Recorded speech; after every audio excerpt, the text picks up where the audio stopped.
तो मूवी की शुरुआत होती है थंडरबोल्ट रॉस से। और थंडरबोल्ट रॉस को हमने लास्ट बार एवेंजर्स इन्फिनिटी वॉर में देखा था। तो यहीं पे ध्यान देने वाली बात यह है कि थंडरबोल्ट रॉस का रोल प्ले करने वाले पुराने एक्टर हमारे बीच अब नहीं रहे, जिस वजह से उनका रोल इस मूवी में प्ले किया है हैरिसन फोर्ड ने। तो मूवी की शुरुआत में हमें पता चलता है कि थंडरबोल्ट रॉस अब यूएस का प्रेसिडेंट बन चुका है। और जैसे ही थंडरबोल्ट रॉस का स्पीच खत्म होता है, हमें 5 महीनों का टाइम जंप दिखाया जाता है और अब कहानी स्विच करती है सैम विल्सन पे। तो यहाँ पर सैम विल्सन यूएस मिलिट्री के साथ एक मिशन पे होता है, जिस वजह से वो दूसरे मिलिट्री ऑफिसर्स के साथ मैक्सिको ट्रैवल कर रहा होता है। और यहीं पर सैम विल्सन का साथ दे रहा होता है उसका दोस्त वाकिन टोरेस। तो क्योंकि सैम विल्सन अब कैप्टन अमेरिका का मेंटल ले चुका है, तो किसी न किसी को तो अब फैल्कन बनना था, जिस वजह से अब वाकिन टोरेस अब मार्वल का नया फैल्कन है। तो यहीं पे हमें मिशन के बारे में थोड़ी डिटेल मिलती है। तो सैम विल्सन असल में सर्पेंट सोसाइटी का पीछा कर रहा होता है, जिन्होंने जापान से कुछ इंपॉर्टेंट चीज चुरा ली है। और इसे ढूंढता हुआ सैम विल्सन मैक्सिको तक पहुंच चुका है, तो जहां उन्हें टिप मिली थी कि सर्पेंट सोसाइटी का हेड साइडविंडर यहाँ पे एक डील के लिए आने वाला है।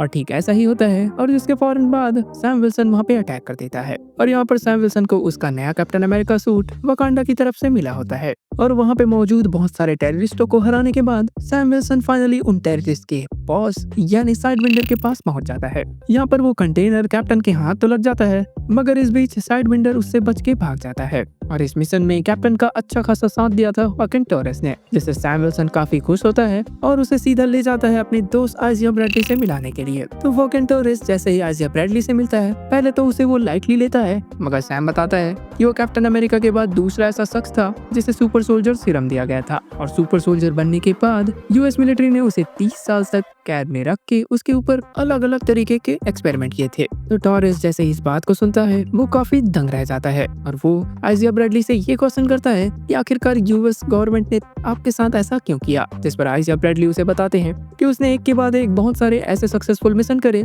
जिससे जिंदा लौट पाना मुश्किल था, जिससे आइजिया ब्रैडली की पॉपुलैरिटी काफी ज्यादा बढ़ने लगी थी। और इधर यूएस गवर्नमेंट किसी ब्लैक आदमी को कैप्टन अमेरिका के तौर पे नहीं देख सकती थी, जिस वजह से उसे 30 सालों तक जेल में कैद कर दिया गया और उस पे बहुत तरीके के एक्सपेरिमेंट भी हुए। और यही रीजन है कि आइजिया ब्रैडली यूएसए से तो प्यार करता है, मगर यूएस गवर्नमेंट से नहीं। और ये तीनों बात कर ही रहे होते हैं कि इतने में सैम को व्हाइट हाउस से कॉल आता है, जिसमें उसे थंडरबोल्ट रॉस के प्रेसिडेंट बनने की खुशी में पार्टी पे बुलाया जाता है। और उस पार्टी में सैम विल्सन अपने साथ आइजिया ब्रैडली और वाकिन टोरेस को भी लेके जाता है। तो व्हाइट हाउस में पहुंचने के बाद सैम सीधे प्रेसिडेंट से मुलाकात करता है। और यहाँ पे प्रेसिडेंट रॉस सैम से काफी ज्यादा खुश नजर आ रहे थे, और उनकी खुशी का रीजन था कि सैम ने मैक्सिको वाले मिशन को एकदम अच्छी तरीके से हैंडल किया था। और जो चीज सर्पेंट सोसाइटी के ग्रुप ने जापान से चुरा लिया था, उसे भी सैम विल्सन ने सक्सेसफुल रिकवर कर लिया था। पार्टी के बाद व्हाइट हाउस में एक छोटी सी मीटिंग भी रखी गई होती है, और इस मीटिंग में दुनिया भर के बहुत सारे प्रेसिडेंट भी इन्वॉल्व होते हैं, जिसमें जापान, फ्रांस और इंडिया के भी प्राइम मिनिस्टर शामिल होते हैं। तो मीटिंग की शुरुआत प्रेसिडेंट रॉस करते हैं। तो इस मीटिंग का मेन टॉपिक होता है सेलेस्टियल आइलैंड। जी हाँ, ये वही सेलेस्टियल आइलैंड है जिसे हमने इटर्नल मूवी के लास्ट में देखा था, और इस सेलेस्टियल का नाम होता है टैमोन। और इसी पे बात करते हुए प्रेसिडेंट रॉस कहते हैं कि जैसे ही इस आइलैंड का इमरजेंस हुआ, बहुत सारे देश इसके रिसर्च में लग गए, और उनके रिसर्च से ये पता चला कि ये आइलैंड एक बिल्कुल ही अलग तरीके के मेटल से बना हुआ है। तो ये मेटल कोई ऐरा मेटल नहीं था, इसका नाम होता है एडामेंटियम। और ये एडामेंटियम पूरी दुनिया में इस आइलैंड के अलावा कहीं भी नहीं पाया जाता, और ऐसा कहा जाता है कि ये एडामेंटियम वकांडा के वाइब्रेनियम से भी स्ट्रॉन्ग है। और तो और वुल्वरिन के क्लॉज भी इसी मेटल के बने हुए होते हैं। प्रेसिडेंट रॉस आगे कहता है कि जैसे ही इस मेटल के बारे में बाकी देशों को पता चला, सारे देशों के बीच इसे पाने की होड़ मच गई। और ये पॉलिटिकल अनस्टेबिलिटी देख के अमेरिका भी इस मामले में कूद जाता है। एट द एंड अमेरिका को भी ये मेटल चाहिए था, तो अमेरिका इन सारे देशों के बीच एक ट्रीटी ऑफर करता है, और इस ट्रीटी के अकॉर्डिंग सेलेस्टियल आइलैंड से जो भी एडामेंटियम बाहर निकलेगा, उसे बाकी सारे देशों में बराबर बराबर बांटना होगा, ताकि सारे देश एडामेंटियम को पाके इसे अपने ग्रोथ में यूज कर सके। तो प्रेसिडेंट रॉस आगे कहते हैं कि सेलेस्टियल आइलैंड पे सबसे पहला रिसर्च का काम जापान ने किया था, जिस वजह से जापान ही वो ऐसा देश होता है जिसने उस आइलैंड से सबसे पहले एडामेंटियम एक्सट्रैक्ट किया था। और यही एक्सट्रैक्टेड एडामेंटियम का पहला सैंपल सर्पेंट सोसाइटी ने जापान से चुरा लिया होता है, जिसे सैम ने बाद में सक्सेसफुली रिकवर कर लिया था, और उसे जापान को लौटा दिया जाता है। मीटिंग अच्छे तरीके से सक्सेसफुली निपट ही रही होती है कि इतने में वहाँ पे अजीब तरीके के फ्लैश होने लग जाते हैं, और एक अजीब सा गाना बजने लग जाता है। और वो सॉन्ग जैसे ही बजता है, आइजिया ब्रैडली पास ही खड़े एक गार्ड पे अटैक कर देता है, और उसकी गन छीन के सीधे प्रेसिडेंट रॉस पे फायर कर देता है। और वहाँ पे आइजिया ब्रैडली ही नहीं, बल्कि कुछ सोल्जर्स भी उस सॉन्ग के चपेट में आ गए थे, जो कि वहाँ पे मौजूद बहुत सारे पॉलिटिकल लीडर्स पे अटैक करना शुरू कर देते हैं और यहाँ पे लकीली प्रेसिडेंट रॉस बाल बाल बच जाते हैं और इन्हीं सोल्जर्स को रोकने के लिए सैम अपना पूरा दमखम लगा देता है और इसी बीच एक लड़की भी उस सोल्जर से निपट रही होती है। आगे हमें पता चलता है कि उस लड़की का नाम असल में रूथ है और वो प्रेसिडेंट रॉस की सिक्योरिटी एडवाइजर होती है और रूथ ने भी अपनी ट्रेनिंग रेड रूम से ली होती है, तो इसका मतलब रूथ भी एक ब्लैक विडो है। तो किसी तरीके से सैम विल्सन, रूथ और वहाँ पे मौजूद बहुत सारे सोल्जर्स उन अटैकरों को पकड़ लेते हैं, इंक्लूडिंग आइजा ब्रैडली। तो इसके नेक्स्ट डे सीधे सैम जेल पहुंच जाता है आइजा ब्रैडली से मिलने के लिए और उससे क्वेश्चन करता है कि आखिर वो क्या रीजन था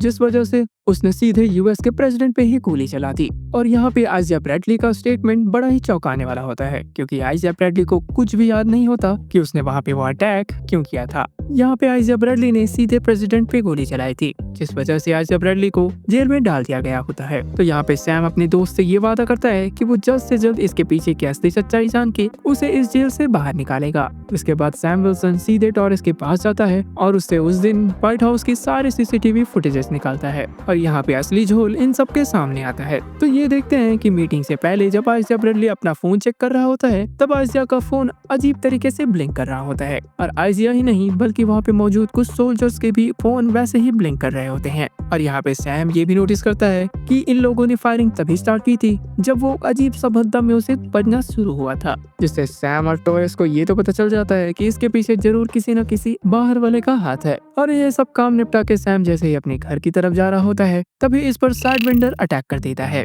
और इस अटैक में सैम बाल बाल बचता है। और यहाँ पे कैप्टन अमेरिका का सूट ना होते हुए भी सैम विल्सन साइडविंडर को बुरी तरीके से पीट देता है। तो साइडविंडर ऐसा इसलिए कर रहा होता है क्योंकि मेक्सिको के मिशन के दौरान सर्पेंट सोसाइटी के बहुत लोगों की जान गई थी, साथ ही सर्पेंट सोसाइटी से उस एडमेंटियम के कंटेनर को भी छीन लिया गया था, जिस वजह से साइडविंडर ने अपने ग्रुप का बदला लेने के लिए सैम विल्सन पे अटैक किया होता है। सैम जैसे ही साइडविंडर को हराता है तभी उसके पास एक कॉल आता है और उसमें ये कहा जाता है कि तुमने इसको तो हरा दिया मगर आने वाले बहुत सारी ऐसी चीजें हैं जिसे तुम नहीं रोक पाओगे कैप्टन। और इतना कहते ही वो आदमी फोन काट देता है। जिसके बाद सैम वॉरेन टॉरेस के पास जाता है और इस नंबर को ट्रेस करवाता है। तो इस नंबर को ट्रेस करने के बाद इन्हें पता चलता है कि ये फोन असल में एक मिलिट्री फैसिलिटी से बिलोंग करती है और लोकेशन का पता लगते ही बिना किसी टाइम वेस्ट के ये लोग वहाँ पे पहुँच जाते हैं। तो सैम और टॉरेस जैसे ही वहाँ पे पहुँचते हैं इन्हें ये तो क्लियर हो जाता है कि ये मिलिट्री फैसिलिटी के आड़ में एक रिसर्च लैब लग रही होती है और इस जगह से थंडरबोल्ट रॉस का भी काफी ज्यादा लेना देना होता है क्योंकि उनके बहुत सारे रिपोर्ट्स और बहुत सारी ऐसी चीजें यहाँ पे मिलती है जिसे देख के सैम काफी ज्यादा हैरान होता है। तो सैम और टॉरेस उस जगह को एक्सप्लोर कर ही रहे होते हैं कि इतने में उनके सामने एक आदमी आके खड़ा हो जाता है और ये आदमी और कोई नहीं बल्कि सैमुअल स्टर्न्स होता है। जी हाँ, ये वही सैमुअल स्टर्न्स है जिसे हमने लास्ट बार 2008 में आई इनक्रेडिबल हल्क मूवी में देखा था और यही सैमुअल स्टर्न्स इस मूवी का मेन विलन द लीडर होता है। तो सैम के पूछे जाने पर सैमुअल स्टर्न्स उसे जवाब देता है कि वो एक टाइम पे साइंटिस्ट हुआ करता था और एक बार जब वो ब्रूस की मदद कर रहा होता है तब उसका गामा रेडिएटेड ब्लड उसके सर के अंदर चला गया होता है और इससे उसकी बॉडी डिसफिगर हो जाती है मगर उसे एक सुपर पावर भी मिल जाता है। और इस बात की भनक जब रॉस को पड़ती है तब रॉस ने उसे कैप्चर कर लिया और बहुत सालों तक उस पर एक्सपेरिमेंट करता रहा और जब सैमुअल रॉस को अपने आप को छोड़ने के लिए कहता है तब रॉस उसे साफ साफ ये कह के मना कर देता है कि ये एक्सपेरिमेंट असल में यूएस गवर्नमेंट करा रही है, जिस वजह से थंडरबोल्ट रॉस उसे इस प्रिजन से बाहर नहीं निकाल सकता था। और इसके साथ ही रॉस स्टर्न से ये भी कहता है कि जब वो प्रेसिडेंट बन जाएगा तब उसे इस प्रिजन से बाहर निकलवा देगा। और रियलिटी सबको पता ही है कि प्रेसिडेंट बनने के बाद भी रॉस उसे नहीं छोड़ता और यही रीजन होता है कि सैमुअल स्टर्न्स ने ये डिसीजन ले लिया था कि वो रॉस का काला सच दुनिया के सामने लाके रहेगा, फिर चाहे इसके लिए उसे कुछ भी करना पड़े। और अपने इसी प्लान को फॉलो करते हुए उसने साइडविंडर को जापान से वो एडमेंटियम चुराने के लिए ऑफर देता है और इस काम के लिए लीडर ने साइडविंडर को CIA के अकाउंट से पैसे भेजे होते हैं। और यहाँ पे लीडर का प्लान होता है जब जापान इस मामले की तफ्तीश करे तब उन्हें CIA का अकाउंट देख के ऐसा लगना चाहिए कि इसके पीछे थंडरबोल्ट रॉस का ही हाथ है। तो अब धीरे धीरे सैम पूरी तरीके से समझ चुका था कि अभी तक जो कुछ भी हो रहा था इसके पीछे लीडर का ही हाथ है और थोड़ी देर पहले जिसने सैम को कॉल किया था वो भी लीडर ही था। तो अब सैम किसी भी कीमत पे लीडर को यहाँ से जाने नहीं दे सकता था। मगर सैम जैसे ही लीडर को पकड़ने के लिए आगे बढ़ता है लीडर अपनी चाल चलना शुरू कर देता है। वो वहाँ पे मौजूद बहुत सारे गार्ड्स को अपने उस गाने के थ्रू थ्रू हिप्नोटाइज करके सैम और टॉरेस के पीछे भेज देता है। और इधर सैम और टॉरेस उनसे लड़ते रह जाते हैं और उधर लीडर यहाँ से भाग जाता है। इसके बाद सैम और टॉरेस उन सब का सामना करते हुए वहाँ से किसी तरीके से बाहर निकल जाते हैं।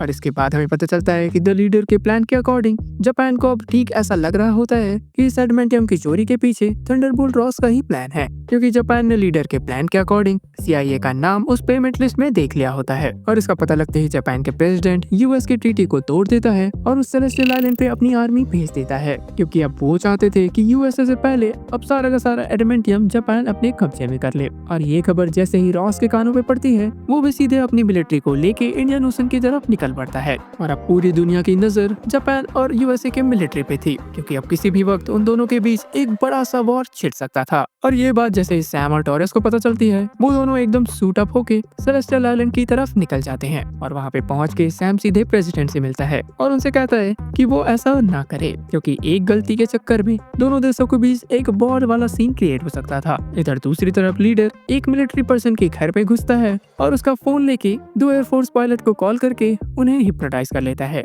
एंड गेस व्हाट, ये दोनों पायलट असल में उस सेलेस्टियल आइलैंड के पास ही मौजूद होते हैं और अब ये दोनों फुल्ली तरीके से लीडर के कंट्रोल पे थे। जिसके बाद लीडर उन दोनों पायलट से कहता है कि वो अब जापान पे अटैक करना शुरू करते और अपनी ओर USA का दूध जेट आता हुआ देख के जापान भी अपना काउंटर अटैक शुरू कर देता है। मगर समय रहते टॉरेस और सैम किसी तरीके से उन दोनों एयरफोर्स पायलट को रोकने में कामयाब रहते हैं और इसी बीच एक मिसाइल को रोकते हुए टॉरेस बहुत ही ज्यादा इंजर्ड हो जाता है। जिसके बाद सैम और टॉरेस USA और जापान के बीच उस वॉर को रोकने में कामयाब हो जाते हैं और दोनों ही देश की मिलिट्री अपने अपने देश वापस लौट जाते हैं। USA वापस आने के बाद सैम अपने दोस्त टॉरेस को मौत से जंग लड़ता हुआ देख के काफी ज्यादा दुखी हो रहा होता है। और इतने में एंट्री होती है हमारे बकी बार्न्स की, जो कि सैम को थोड़ा सा मोरल सपोर्ट देके वहाँ से चला जाता है। और मगर जाते जाते हमें पता चलता है कि अब बकी बार्न्स एक पॉलिटिशियन बन चुका है। इधर दूसरी तरफ व्हाइट हाउस में प्रेसिडेंट रॉस एक प्रेस कॉन्फ्रेंस रखता है। इस प्रेस कॉन्फ्रेंस का मेन मोटिव होता है कि पूरी दुनिया को ये क्लियर करना कि असल पे जापान और USA के बीच कोई भी वॉर नहीं हुआ था, वो बस एक सिंपल मिसअंडरस्टैंडिंग थी। उधर लीडर सैम से मिलता है और उससे कहता है तुमने इस वॉर को रोक के बहुत ही गलत किया, क्योंकि लीडर का प्लान होता है कि इस वॉर को होने देना जिससे प्रेसिडेंट रॉस की काली सच्चाई सबके सामने आ जाती। लेकिन कैप्टन तुम्हारी वजह से ही ये प्लान पूरी तरीके से फेल हो गया। लीडर आगे कहता है कि उसे फिक्र करने की कोई जरूरत नहीं, उसके पास अभी भी तर्कस में बहुत सारे ऐसे तीर हैं जिसकी मदद से रॉस का असली सच्चाई पूरी दुनिया के सामने आ जाएगा। जिसके बाद पूरी दुनिया ये जान जाएगी कि थंडरबोल्ट रॉस कितना एविल इंसान है। और यही भी हमें बताया जाता है कि थंडरबोल्ट रॉस को हार्ट की बीमारी होती है। तो रॉस हर जगह इलाज करा करा के थक चुका होता है, मगर फिर भी उसकी इस बीमारी का इलाज कहीं भी नहीं मिलता। जिसके बाद रॉस सीधे इस मैटर पे लीडर से हेल्प लेता है और लीडर अपने सुपर पावर्स का यूज करके रॉस की इस बीमारी को क्योर कर देता है। और इस इलाज को शुरू करने के लिए लीडर ने कुछ ऐसी मेडिसिन बनाई जिसे हर दिन थंडरबोल्ट रॉस को लेनी पड़ती थी। मगर रॉस को ये बिल्कुल भी नहीं पता था कि वो मेडिसिन असल में गामा रेडिएटेड है। और इधर प्रेस कॉन्फ्रेंस में मौजूद मीडिया के पास लीडर ने पहले ही बहुत सारे ऐसे सबूत भेज दिए थे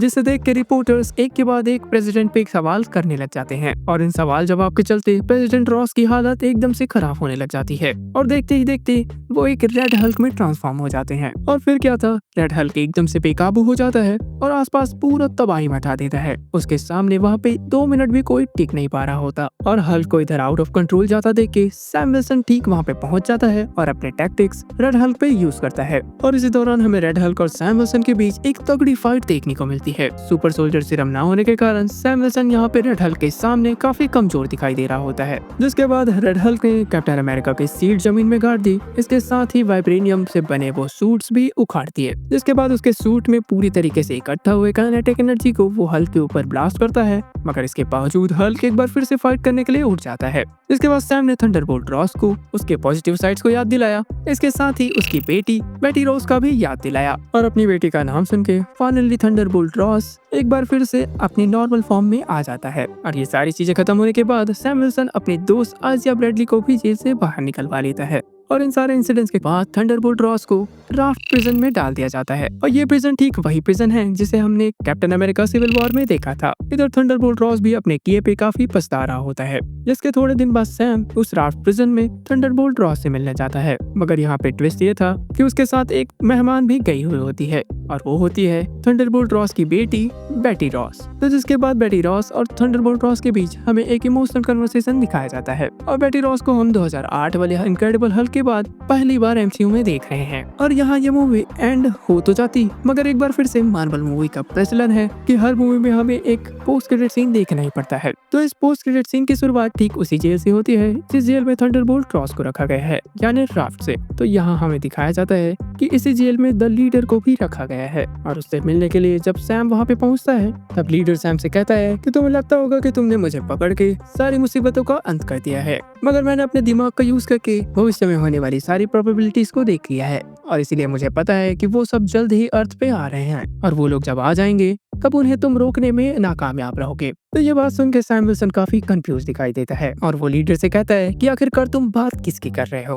तब लीडर कहता है कि तुम्हें क्या लगता है कैप्टन, इस पूरे ब्रह्मांड में केवल तुम्हारी दुनिया एग्जिस्ट करती है? तुम्हारी दुनिया के अलावा इस यूनिवर्स में और भी बहुत सारे ऐसी दुनियाएं हैं जिनमें वो सब रहते हैं और देखना इंटरेस्टिंग होगा कि तुम उन लोगों से अपनी दुनिया को कैसे बचाते हो। और लीडर के इतना कहते ही ये मूवी यहीं पे एंड हो जाती है। तो गाइस ये था मेरा story explain video captain America brave new world पे। तो अगर आपने ये मूवी देख लिया है तो हमें कमेंट सेक्शन में बताना ना भूलें कि आपको ये मूवी कैसी लगी और इसके एंड क्रेडिट सीन के बारे में आपके अगर कोई थॉट्स हैं तो वो भी हमें कमेंट सेक्शन में बताएं। तो अगर आपको ये वीडियो पसंद आया हो तो हमारे channel the super hero station को सब्सक्राइब करें और इस वीडियो को लाइक करें। तो इस वीडियो के लिए इतना ही, मैं मिलता हूँ आपको ऐसे किसी नए वीडियो के साथ, तब तक के लिए बाय बाय।